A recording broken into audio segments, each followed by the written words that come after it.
heart. So we'll get right into it. So disasters are on the rise. I feel like every time you turn on the news, you hear about a new disaster, some sort of natural disaster, a man-made disaster. And that's hard. I mean, you hear about Hurricane Katrina, Hurricane Irma, Hurricane Maria, and everybody thinks about the impact that it has on those communities. But a lot of times, children are kind of swept under the rug. We don't hear so much about their needs. They're kind of lumped in with the elderly and special needs, and they have a little bit more unique of a need. When I think back about being prepared for disasters, I think about in school.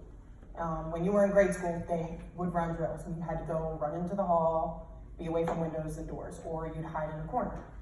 And a lot of our schools have done really, really well at increasing their preparedness. They're updating their current procedures for that. They're running drills, they're preparing for active shooters.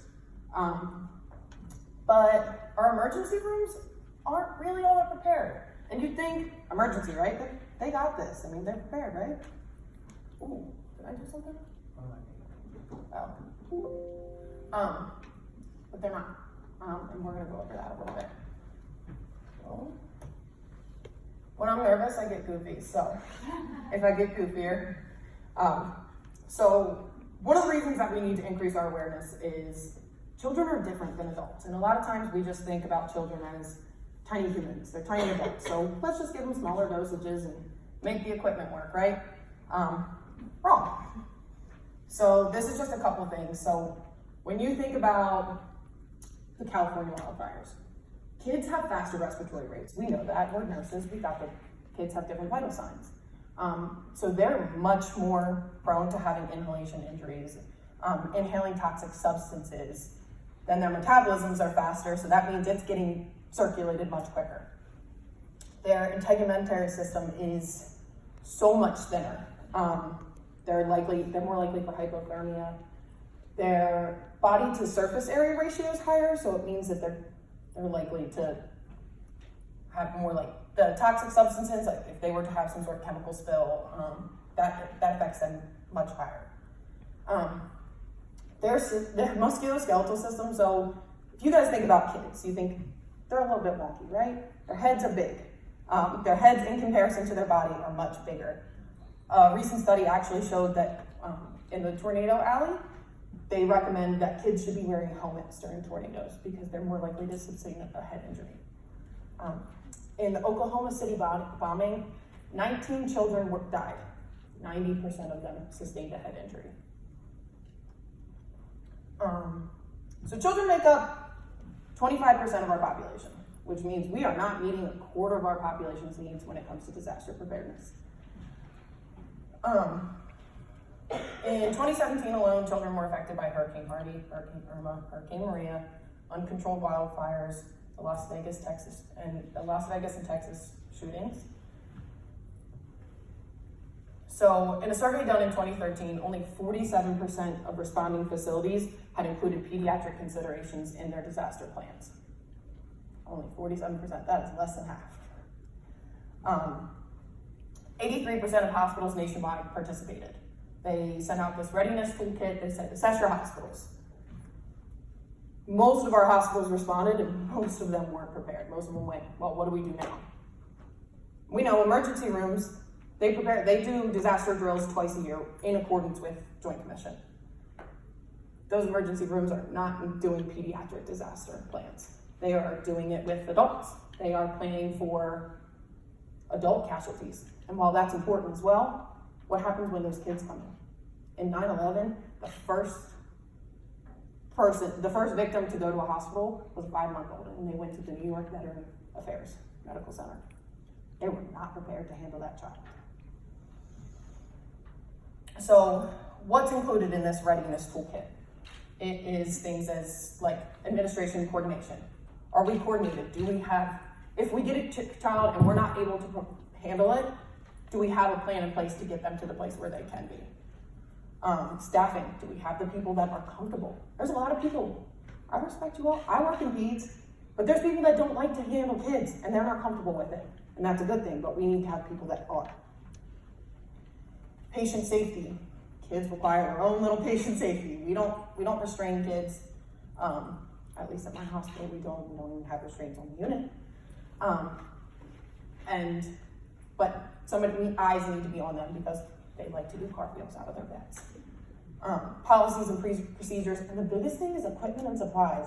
We don't have oxygen tubing, we don't have IVs, we don't have the most simple things, trachs that are the size for kids.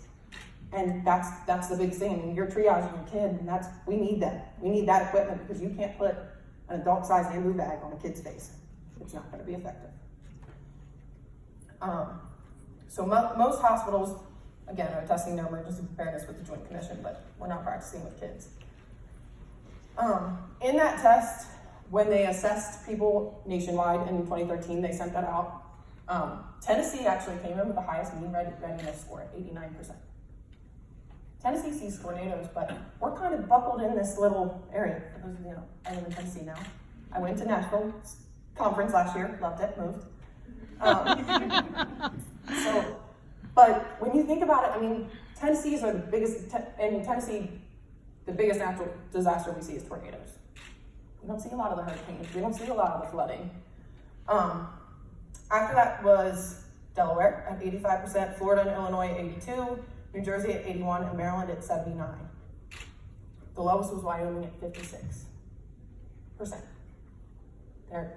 Which is not prepared in all. And even in Tennessee, only 89% of our hospitals are prepared. There's really, in Nashville itself, there's only 2 children's hospitals, and only one of them is a level 1 trauma center. So why do we need to be ready? Disasters are on the rise, people. People are crazy. Our environment's not doing so hot right now. And so we need to be prepared for these kids. I mean, they're walking through water at this point, and where are they going? Hurricane Katrina, hundreds of kids were separated from their families. Hundreds. And in some cases, they didn't end up with their families until 6 months later because we don't have that plan in place to reunite them. We don't have a plan like, okay, we're gonna send them to this hospital. What happens next? Do their families know where they're going? Are they at a different hospital? Like, there's just a lot of coordination that needs to happen. So children have specific needs. They don't just get smaller dosages of things. They need different drugs. There's some stuff that doesn't work well in kids. There's some stuff that works great in kids, but those hospitals aren't stocking them. We need, like I said, different size equipment. Tubing, needles, airways, oxygen masks. And they need special considerations for decontamination efforts. This is something I learned while making this presentation. Kids, again, they have, their skin's more permeable. For contamination instances, they're more likely to have, for that to affect them.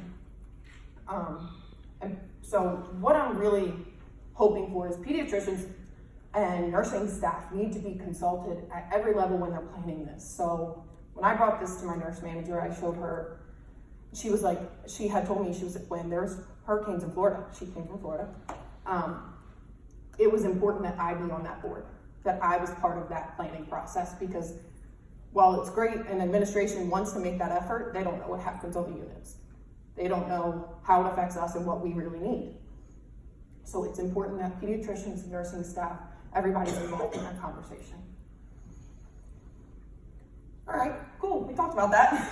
So what do we do? What do we do to get involved? How do nursing students help? How do, brand new nurses like myself help? A lot of times we think, okay, but I'm not involved in the hospital, what can I do?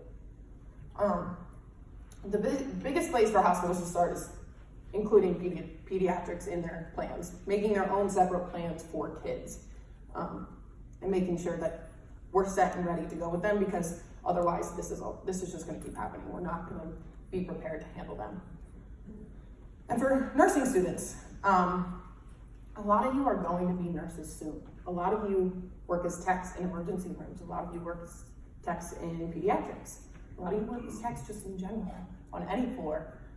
Talk to your managers. Talk and see if we had a natural disaster right now, we had an influx of kids. Say there was a tornado that ripped through a daycare center and a school. What would we do on our unit? How would we help that? Would we discharge people and get discharged people home that can go home? Or would we be able to open up some sort of tent, some sort of triage tent? How do we help? It's opening up those conversations that really helps. You really just need to be talking to your upper levels, talk to different emergency departments. Volunteering with people like the Red Cross can help too. That's now that experience that you can say, hey, this kid should probably go to the emergency room, or this kid, we probably don't need to send them right now. Let's focus on our more important patients. And that is it. Do we have questions? Sorry, I kind of flew through that. Go ahead.